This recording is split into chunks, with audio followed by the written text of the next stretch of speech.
Sur le plateau de la Web TV, Savoie News, nous sommes ravis d'accueillir Livre en Marche, l'équipe de Livre en Marche. Enfin, il y a beaucoup de bénévoles autour de cette équipe. Et on a tout d'abord la chance d'avoir Dominique Favario, président du salon. Bonjour. Oui, bonjour Laurent. Donc, quand j'ai il y a beaucoup de bénévoles, c'est une grande histoire et je dirais que ça mobilise carrément toute la commune. Oui, alors Livre en Marche, avant tout, c'est une aventure humaine qui ne peut se produire grâce à l'engagement de 130 bénévoles et qui, on peut dire, du mois de janvier au mois de décembre, consacrent une bonne partie de leur temps à la réussite de ce grand événement culturel. Autour de vous, des alliés pour réaliser cette nouvelle édition de Livre en Marche qui sera la 16e édition en cette année 2017. Nous avons tout d'abord Yves Pacalet. Vous êtes défenseur de l'environnement, vous êtes ancien compagnon du commandant Cousteau, écrivain, philosophe, vous avez plein de choses à nous dire. J'essaye de parler de mes passions, on devait faire participer, et je suis heureux d'ailleurs que dans des salons comme celui du Livre en Marche, il y a toutes sortes de passionnés de littérature, de nature, de montagne, de mer, qui se retrouvent, qui parlent, qui échangent, et qui échangent surtout le plaisir qu'ils ont, soit à lire, soit à écrire, soit à se balader, à jouir de la belle nature. En tout cas, une belle ouverture d'esprit que nous allons partager ensemble dans quelques instants. Et troisième invité, Olivier Thévenet, rédacteur en chef d'Alpes Magazine de Terre Sauvage. Bonjour Olivier. Bonjour. Alors, deux beaux magazines qu'on connaît bien en Savoie et qui rayonnent partout en France avec de beaux articles. Oui, enfin, il se trouve qu'en plus, les deux rédactions sont situées au Bourget-du-Lac, en Savoie. Donc voilà, toute une proximité aussi avec le Salon du Livre en Marche, qui naturellement nous amène à être partenaires de ce bel événement. Dominique Favario, Livre en Marche évolue chaque année. Il y a toujours des nouveautés, des nouveaux invités. Alors, donnez-nous quelques bonnes idées qui vont nous inciter à venir vous rejoindre. Bon, alors, Livre en Marche, on est à sa 16e édition. Il intervient toujours le dernier week-end de novembre. Cette année, ça sera les 25 et 26 novembre. Et au fil des ans, eh bien, on a essayé d'apporter plus à nos visiteurs, encouragés par le succès des éditions précédentes. Chaque année, c'est un peu plus. Alors, je ne sais pas où on va s'arrêter, mais pour le moment, ça continue. Et donc, on a essayé cette année d'amener des services complémentaires et du plaisir en plus à nos visiteurs. Alors, on pourrait parler de beaucoup de choses, mais pour être un peu synthétique, on a doublé le nombre des conférences, tout simplement, parce qu'on a des invités passionnants qui ont des tas de choses à raconter. C'est une occasion unique de les rencontrer. Donc, pour doubler ces conférences, eh bien, on rajoute encore un chapiteau. On s'est rendu compte que, comme il y avait beaucoup de monde, parfois les files d'attente étaient un petit peu longues. Donc, on a fait une amplification des horaires. On commence le samedi à 12h. On a avancé encore d'1 heure. Dans les grosses évolutions, il y a aussi, et j'en parlerai tout à l'heure, des activités spécifiques pour les enfants. Et puis un plateau superbe cette année. Moi, je suis très touché par la confiance que nous font maintenant les éditeurs et que nous apportent ces intervenants qui acceptent de nous consacrer un week-end de leur temps. Combien de personnes passent par Livre en Marche durant 2 jours, les 25 et 26 novembre 2017 ? Alors on estime à 12 000 visiteurs, le nombre de visiteurs. C'est un très gros succès, hein. C'est une des plus grosses manifestations en matière de livres. Je pense qu'on est peut-être une des plus grosses au niveau de la grande région Auvergne-Rhône-Alpes maintenant. Et surtout, ce qui est intéressant dans Livre en Marche, c'est que c'est une vraie manifestation populaire. C'est-à-dire c'est absolument pas élitiste. Ça s'adresse à tous les âges et à toutes les catégories de population, que ce soit des érudits ou que ce soit des étudiants ou que ce soit des gens qui s'intéressent, qui ont envie de comprendre ce que l'on peut trouver dans la lecture.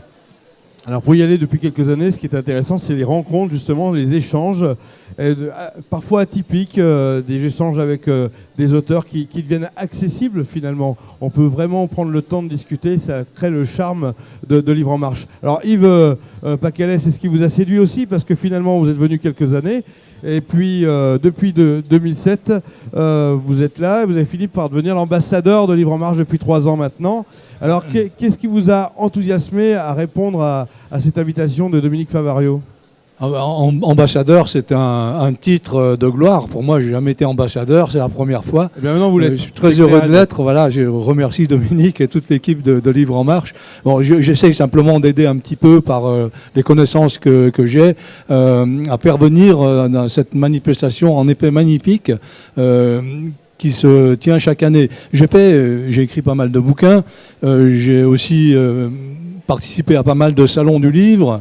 Alors, les salons du livre sont de 3 catégories. Il y a les salons du livre où il n'y a pas d'auteur et pas de lecteur.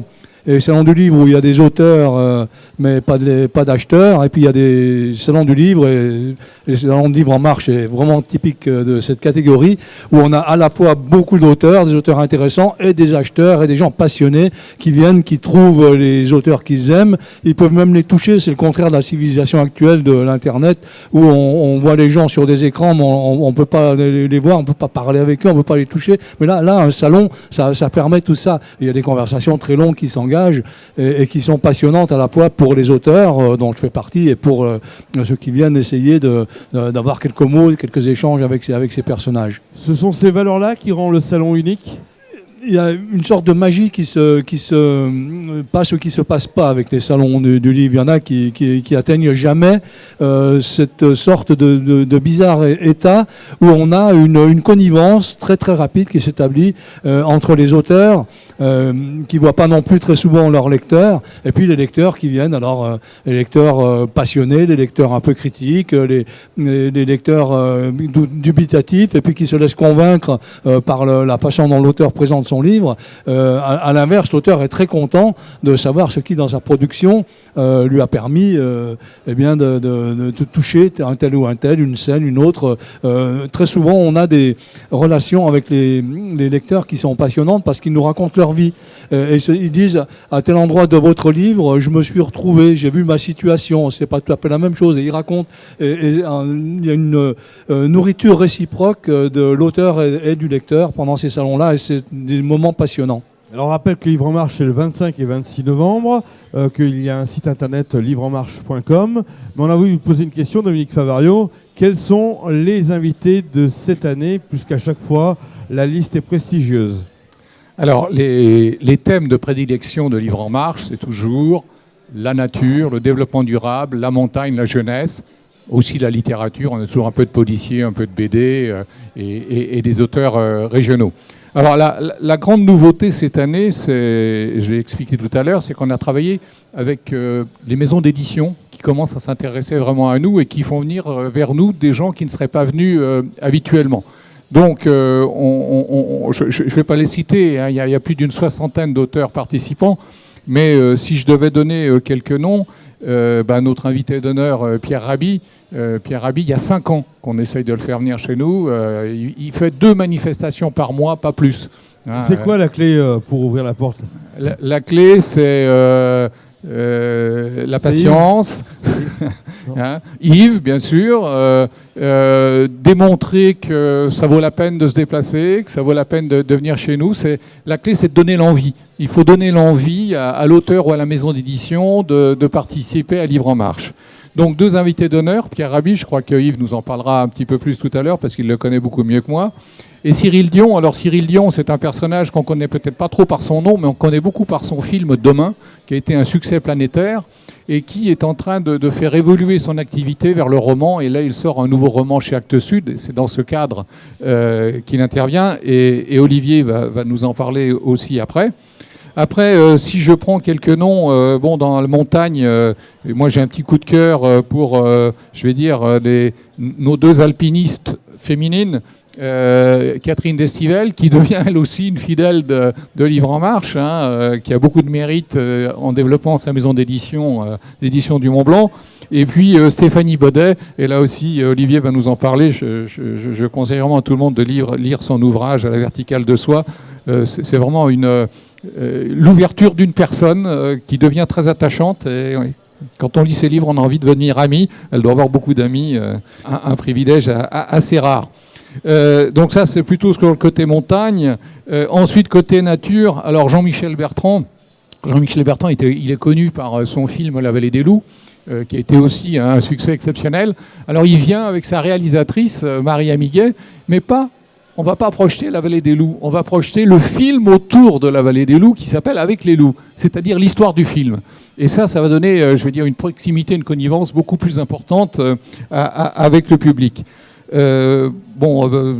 D'autres auteurs comme Baptiste Mont-Saint-Jean qui va nous faire une conférence sur la problématique des détritus plastiques dans les océans, avec un nouveau livre qui vient de sortir. Nous avons aussi Pierre Bonte. Alors ça va pas parler à tout le monde, Pierre Bonte, hein, mais Jacques Martin, le petit reporter. Il a fait le Tour de France, cet homme. Bah oui, c'est un homme du terroir, un homme du territoire. Il aime la France, la France profonde. Oui, la France profonde, et qui, malgré son âge, je vais dire, quand même avancé, a toujours la même dynamique, la même voix et la même passion dans son activité. Je vais vous parler aussi d'une conférence autour du pain, Marie Astier. Quel pain voulons-nous ? La philosophie est la suivante, c'est-à-dire on s'intéresse au vin en France. Le vin, on le voit par toutes les coutures. Or, l'aliment le plus utilisé, le plus consommé, c'est le pain. Mais on ne sait rien du pain. Donc, elle va nous expliquer comment elle fait le pain, qu'est-ce qu'un bon pain, quels sont les différents types de pain. Et on fera d'ailleurs une dégustation de pain à la fin de cette conférence. Donc, il y a quoi de séduire tous les styles, tous les goûts et toutes les générations. Eh bien, 15 conférences tout au long du week-end, du samedi 12h au dimanche 18h. Et je n'en ai cité que quelques-unes parce qu'elles sont toutes aussi intéressantes les unes que les autres. Et Olivier Thévenet va laisser la plume pour passer au micro durant ce Livre en Marche 2017, puisque vous allez animer une conférence le dimanche après-midi sur le thème littérature et engagement avec des invités. Oui, alors effectivement, cette année, on a renforcé un petit peu le partenariat entre nos magazines et Livre en Marche, et avec, autour notamment de cette conférence, avec des gens dont Dominique vient de parler. Donc effectivement, il y aura Cyril Dion. Donc Cyril Dion qui est à la fois écrivain et réalisateur du film Demain, donc effectivement que les gens dont on a beaucoup parlé l'année dernière, film qui a été réalisé avec Mélanie Laurent, pardon. Il y aura aussi Stéphanie Baudet, dont Dominique vient aussi de parler. Donc Stéphanie Baudet, qui est une grimpeuse, une jolie et jeune grimpeuse, qui par ailleurs écrit très bien, a écrit ce livre chez Guérin qui s'appelle À la verticale de soi, qui est aussi une collaboratrice assez régulière en fait d'Alp Magazine notamment. Donc on aime bien la faire écrire. Et ça prouve aussi qu'aujourd'hui, il y a aussi toute une génération d'alpinistes et de grimpeurs qui ont envie de s'exprimer par l'écriture. Donc ils le font à travers des livres, ils le font à travers d'articles aussi chez nous, à travers la poésie aussi pour Stéphanie. Donc c'est quelqu'un de très riche. Il y a aussi Miguel Bonnefoy aussi, là, qui est un jeune auteur, qui a écrit un autre livre chez Guérin qui s'appelle Jungle, et qui sort un nouveau livre Sucre Noir aux éditions Rivage. Et enfin Éric de Carmel. Éric, j'ai un petit peu plus de mal à en parler parce que je le connais trop bien, puisque ça fait 15 ans qu'on travaille ensemble. Il est aussi directeur éditorial de Terre Sauvage. Et il a sorti un livre un peu singulier qui s'appelle La libraire de la place aux herbes, donc qui est une sorte de déclaration d'amour en fait sur la littérature et les livres. Et donc tous ces gens-là sont des gens qui d'une façon ou d'une autre sont engagés, ont un propos engagé. Voilà. J'allais dire un propos politique, mais au sens noble du terme, un peu comme Yves peut l'avoir aussi dans ses ouvrages. Et donc du coup, ils vont venir nous parler de leur engagement à travers la littérature bien sûr, mais j'allais dire leur vie et leurs actions qui sont presque quotidiennes. Livre en Marche reste un événement populaire. Pourquoi ? Parce qu'il y a une bourse aux livres. Juste à côté de la salle polyvalente, vous réalisez un grand chapiteau. Et là, ce sont des milliers de transactions qui, en 2 jours, font la joie des jeunes et des moins jeunes. C'est impressionnant. C'est une vraie fourmilière, si vous me permettez l'expression. Alors là, je crois que c'est le côté unique de Livre en Marche. Hein. Ça n'existe nulle part ailleurs. C'est que les équipes de bénévoles collectent les livres auprès des écoles et auprès des particuliers. Et ces livres sont ensuite triés. On ne prend que des livres en bon état. Ils ont tous un code barre, ils ont tous un prix. Ils sont classés par thème et ils sont proposés à la vente pendant les 2 jours du salon. Alors les chiffres sont assez faramineux, impressionnants, puisque nous avons plus de 50 000 livres qui sont proposés à la vente. Et en 1 jour et demi, nous en vendons entre 35 000 et 40 000. Il y a d'ailleurs un compteur qui tourne pendant les 2 jours. Il y a un compteur sur des permanent, écrans. il y a 12 caisses. On tourne presque à un livre vendu à la seconde pendant 1 jour et demi. Ça, c'est quelque chose qui n'existe nulle part ailleurs. Et surtout, ce qui est très intéressant pour les gens, c'est non seulement le choix, mais le prix, puisque le prix moyen des livres que nous proposons à la vente est de 1,70 €. Donc on sait par exemple, on a 3000 passages en caisse de la Bourse aux livres pendant le week-end, et le nombre de livres moyens achetés en général tourne autour de 14 livres. Quand les gens viennent avec leur sac, ils ont à peu près 14 livres, et il y en a pour tous les âges, pour tous les goûts et pour tous les styles. Finalement, vous êtes un peu le défenseur de la culture pour tous. On est à la fois le défenseur de la culture pour tous, on est le défenseur de l'environnement parce qu'on donne une deuxième vie aux livres. Vous savez que les livres, c'est fait avec du papier, le papier, c'est fait avec du bois, avec des arbres. Donc plutôt qu'avoir des livres qui s'empilent dans les greniers ou dans les caves, on leur donne une deuxième vie. Et puis souvent, ils ont même une troisième ou une quatrième vie parce que l'année d'après, on nous ramène les livres qu'on a achetés et on les remet en vente. Donc on est dans une forme d'économie circulaire, de spirale vertueuse, à la fois culture, à la fois environnementale et à la fois économique. Alors, on va revenir avec Olivier Thévenet sur le partenariat entre vos 2 magazines, Alpes Magazine et Terre Sauvage. Cette année, vous avez décidé de renforcer encore ce partenariat. Comment ?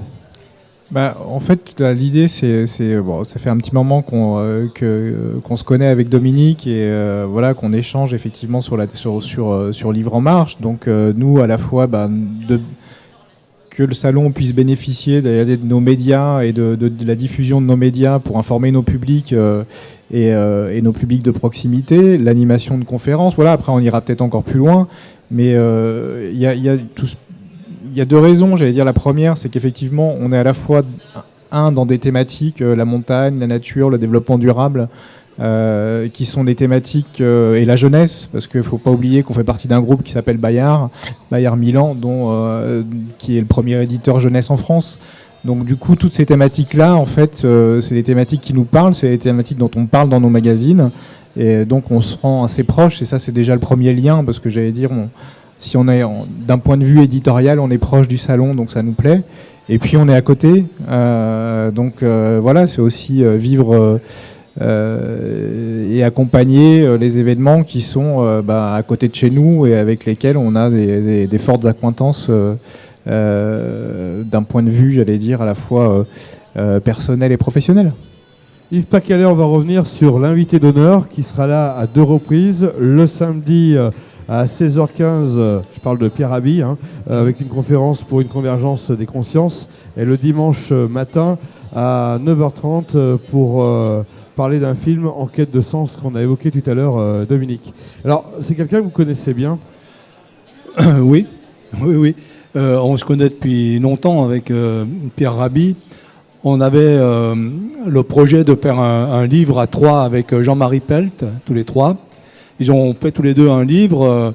J'espère que j'aurai l'occasion de faire ce livre avec Pierre Rabhi dont on parle depuis maintenant quelques années. Alors lui, c'est un personnage, Pierre Rabhi, tout le monde connaît maintenant, je crois qu'il a répandu dans le monde entier sa parabole du colibri.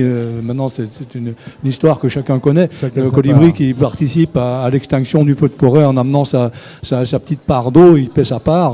Tout le monde a compris le message. Et Pierre est un paysan. J'aime bien ça. Moi aussi, je suis né paysan. J'ai été enfant paysan. Je continue à faire mon jardin.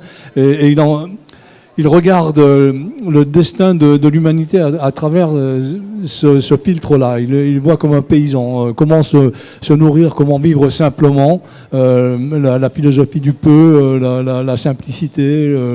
C'est un personnage très modeste, mais qui en même temps, avec sa modestie, réussit à fédérer les énergies. Et il a autour de lui maintenant des quantités de personnes qui essayent de mettre en pratique cette sorte de vision à la fois humble, mais en même temps très ambitieuse, qui permettrait à l'humanité, puisque c'est de ça qu'on parle, de pouvoir s'en sortir en dehors de toutes ces déprédations, de toutes ces pollutions, de la folie dont on fait preuve tous les jours, nous les humains, dans la destruction de la planète. Et Pierre Rabhi a vraiment une vision qui est, je dirais pas prophétique, mais qui est en tout cas très très ouverte et il voit très loin. Et en même temps, ces solutions sont des solutions de simplicité et accessibles à tout le monde. Voilà de bonnes raisons pour ne pas manquer ce rendez-vous avec Pierre Rabhi. Mais merci. Dominique Favario, avant de se quitter, il faut parler des enfants parce qu'ils sont à l'honneur cette année, comme chaque année d'ailleurs, parce que c'est pas la première année, à Livre en Marche. Oui, le Livre en Marche, c'est toujours orienté vers les enfants. Le travail que l'on fait avec les écoles pour collecter des livres d'abord. Il faut savoir aussi que dans la bourse aux livres, on a un coin de lecture où les enfants peuvent se servir, lire et reposer les ouvrages. On a beaucoup de mamans qui viennent dans cette bourse aux livres aussi pour acheter des livres pour enfants, comme je vous l'ai dit, à des prix défiant toute concurrence. Mais au sein du salon, nous avons toute une partie écrivain jeunesse qui dédicace des livres avec des dédicaces personnalisées et des dessins merveilleux là, qui font rêver nos enfants. Et ces auteurs rencontrent toujours un très grand succès. Et puis cette année, compte tenu du nombre d'enfants qui nous rendent visite, on a décidé de leur organiser des animations permanentes. C'est-à-dire que nous affectons une des salles du salon qui s'appelle la salle Beddon pendant les 2 jours aux enfants et vont se succéder ainsi à peu près une dizaine d'ateliers, de contes, de lectures, de petits films. Ce qui fait qu'on ne va pas faire garderie, mais pour les parents qui voudront peut-être flâner et passer un petit peu plus de temps dans les allées, eh bien, ils pourront trouver des activités pour leurs enfants qui, eux, vont s'occuper et partir avec la tête remplie de rêves. Voilà de quoi vous motiver à venir à Livre en Marche. Alors retenez les dates, c'est bientôt, hein, le 25 et 26 novembre 2017, c'est aux Marches, à la salle des fêtes des Marches, c'est bien cela. C'est tout fléché, vous allez le trouver facilement. Il suffit de sortir de l'autoroute ou de dire tranquillement par la départementale. La bourse aux livres, on l'a dit, des écrivains de renom, on l'a bien compris, des conférences et des films, des contes et un atelier pour les enfants. Qu'est-ce qu'on peut dire de plus, Dominique? Alors, je vais rajouter une petite pointe. Bien sûr qu'il faut venir à Livre en Marche, parce que vu ce qu'on propose, c'est un programme fantastique. Alors, vous imaginez bien que pour arriver à faire un programme de qualité, c'est beaucoup de temps, c'est beaucoup de bénévolat, mais c'est aussi de l'argent. Et cet argent, on ne l'a que grâce aux partenaires qui nous suivent depuis très longtemps et que je vais remercier. Mais cette année, on a décidé de demander une petite contribution à nos visiteurs. Alors, elle peut paraître un peu symbolique, mais elle me paraît pour moi importante. C'est-à-dire qu'on va demander 2 € pour le week-end aux visiteurs et on ne fera payer que les gens qui ont plus de 16 ans. Donc on est toujours, je vais dire, très très généreux. Mais voilà, ces 2 € vont nous aider à continuer à améliorer nos prestations. Voilà un bon rendez-vous à ne pas manquer. Juste 2 €, c'est pas plus cher que pour aller voter aux primaires de la droite ou de la gauche. Et là, c'est pour la culture. Donc c'est bien plus important encore. Et c'est le philosophe qui parle, hein, j'imagine. Bon, messieurs, merci beaucoup. Bonne manifestation, bien sûr, de Four.com et Savoie News sont partenaires de Livre en Marche. On vous est fidèles puisque vous nous êtes fidèles. 2 € seulement pour passer un moment inoubliable. Livre en Marche, aux marches.